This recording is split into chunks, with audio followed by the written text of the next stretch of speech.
بسم اللہ الرحمن الرحیم۔ جی کلاس حکایات جو ہیں وہ ہم لوگ آج کریں گے۔ کچھ حکایات آپ کو کروائی جا چکی ہیں، کچھ کا بھی سلسلہ جاری ہے۔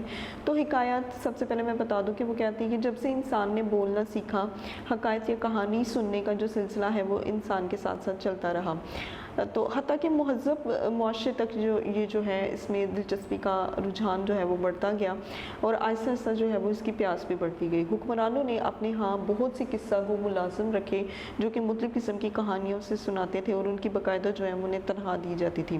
آہستہ آہستہ اس نے ترقی کی اور افسانے کی شکل پائی، اور اب کئی ناول کے حوالے جو ہیں اور یا پھر کئی ڈرامے جو ہیں وہ ان میں لکھے جا چکے ہیں۔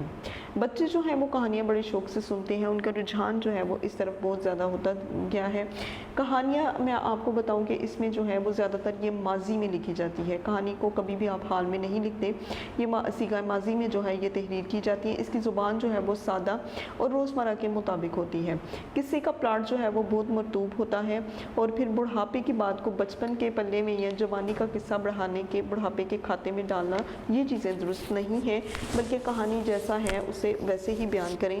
لیکن ایک بات کہ اسے جو ہے وہ آپ لوگوں کو صرف اور صرف کس طرح سے لکھنی چاہیے کہ آپ کو اسے جو ہے وہ صیغہ ماضی میں جو ہے وہ تحریر کرنی چاہیے۔ تو اب ہم آتے ہیں حکایات کی طرف، جس میں ہماری پہلی کہانی ہوگی عقل مند بیوی۔ تو عقل مند بیوی کے بارے میں اب ہم لوگ پڑھتے ہیں۔ دوپہر اور چلچلاتی دھوپ، چلچلاتی یعنی کہ ایسی دھوپ جو کہ بڑی زیادہ تیز ہوتی ہے اور چبھنے والی ہوتی ہے۔ تو دوپہر کی جو چلچلاتی دھوپ تھی وہ گرمی شباب پر تھی، یعنی کہ گرمی جو ہے اس دھوپ میں بہت زیادہ تھی، اور ایک بڑھیا لاٹھی کے سہارے چلتی ہوئی اور ایک بازار کی دکان پر بیٹھ گئی۔ تو بڑھیا جو ہے وہ لاٹھی کے سہارے پر، چونکہ بوڑھے لوگ جو ہیں وہ اسی طرح سے چلتے ہیں، تو وہ کیا ہوا کہ لاٹھی کے سہارے چلتے ہوئے ایک بازار میں ایک دکان پر چلی گئی۔ دکاندار نے ہامتی ہوئی بڑھیا کو پانی پلایا۔ اب دکاندار نے جو ہے وہ ہامتی ہوئی یعنی کہ پیاس سے جو نڈھال تھی اس بڑھیا کو پانی پلایا، اور گاہکوں کو کپڑا دکھانے میں مصروف ہو گیا۔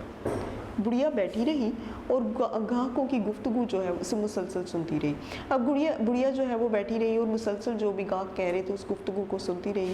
گاہک چلے گئے تو بازار نے اپنے نو عمر ملازم سے کہا، یہ لو برقع گھر میں دے دینا۔ اب جب گاہک کے چلنے کے بعد بزاز جو ہے اس نے یہ کہا کہ یہ برقع لو اور اسے گھر میں دے دینا، اور کہنا کہ فلاں صندوق میں کپڑے کا ایک تھان رکھا ہے۔ اب برقع دینے کے بعد تم اپنے گھر والوں سے یہ کہنا کہ جو فلاں فلاں صندوق ہے وہاں پر کپڑے کا ایک تھان رکھا ہے، وہ نکال کر دے دے، گاہک کو دینا ہے۔ ملازم نے برقع لیا اور دکان سے نیچے اترا۔ اب ملازم نے جو ہے وہ برقع پکڑا اور دکان سے نیچے اتر گیا۔ بڑھیا بھی اٹھی اور چل دی، بڑھیا اس کے ساتھ اٹھی اور نکل گئی۔ اب ملازم آگے آگے اور بڑھیا پیچھے پیچھے چل رہی تھی۔ جو ہی دکان سے زوردار جو ہے وہ ذرا دور ہوئی جو ہے، اس نے ملازم کو آواز دی۔ اب ایسا ہوا تھا کہ دکان جو ہے وہ ذرا دور ہوئی تو اس نے ملازم کو آواز دی اور کہا، ٹھہر جاؤ، اور باتوں باتوں میں بزاز کا گھر دریافت کر لیا۔ اب ٹھہرنے کے بعد باتوں باتوں میں ہی جو ہے وہ اس نے پوچھا کہ بزاز کا جو گھر ہے وہ کدھر ہے۔ اچانک بڑھیا کو کچھ یاد آیا۔ اب اچانک جو ہے وہ بزاز کے گھر سے بڑھیا کو جو ہے وہ کوئی چیز یاد آئی، کچھ یاد آیا اسے۔ ملازم سے بولی، میرے اچھے بیٹے، میں تمہاری دکان پر اپنی نقدی کی پوٹلی جو ہے وہ بھول آئی ہوں۔ اب اس نے ملازم سے کہا کہ بھائی میرے بچے، میں تمہاری دکان پر ایک نقدی کی پوٹلی ہے اسے بھول آئی ہوں، ذرا دوڑ کر جانا اور اسے لے آؤ۔ تو وہ کہتی کہ ذرا دوڑ کر چلے جاؤ اور اسے جو ہے وہ لے آؤ، ایسا نہ ہو کہ کہیں کوئی اور لے جائے۔ تو وہ کہتی ہے کہ جو پیسوں کی پوٹلی ہے وہ میں اسے بھول آئی ہوں، ذرا ایسا کرنا، بھاگنا اور وہ پوٹلی لے آؤ۔ یہ برقع مجھے دو اور جلدی آنا۔ اب یہ برقع تم مجھے دے دو اور جلدی آنا، میں یہیں کھڑی انتظار کرتی ہوں۔ ملازم بڑھیا کی باتوں میں ایسا آیا کہ اس نے برقع بڑھیا کو دے دیا۔ اب ملازم جو ہے وہ چونکہ کسی کو کنونس کرنا بھی یہ بڑی بات ہوتی ہے، تو اس نے جو ہے بڑھیا نے جو ہے وہ ملازم کو اس بات پر آمادہ کر لیا، اور وہ بھی تیار ہو گیا ذہنی طور پر کہ پوٹلی ادھر تھی۔ ملازم بڑھیا کی باتوں میں ایسا آیا کہ اس نے برقع بڑھیا کو دیا اور دکان کی طرف چل دیا۔ بڑھیا نے موقع غنیمت سمجھا اور جلدی جلدی قدم اٹھاتی ہوئی بزاز کے گھر پہنچی۔ اب بڑھیا نے جو ہے وہ سمجھا کہ یہ موقع جو ہے یہ بڑا غنیمت ہے، میرے لیے بڑا زبردست ہے، تو جلدی جلدی اس نے اپنے قدم اٹھائے، بزاز کے گھر چلی۔ دروازہ کھٹکھٹایا، بزاز کی بیوی نے دروازہ کھولا اور پوچھا، بڑی بھی کیا بات ہے؟ بڑھیا نے کہا، یہ لو برقع تمہارے خاوند نے بھیجا اور کہا کہ جلدی سے فلاں صندوق میں سے ایک تھان نکال کر دے دو۔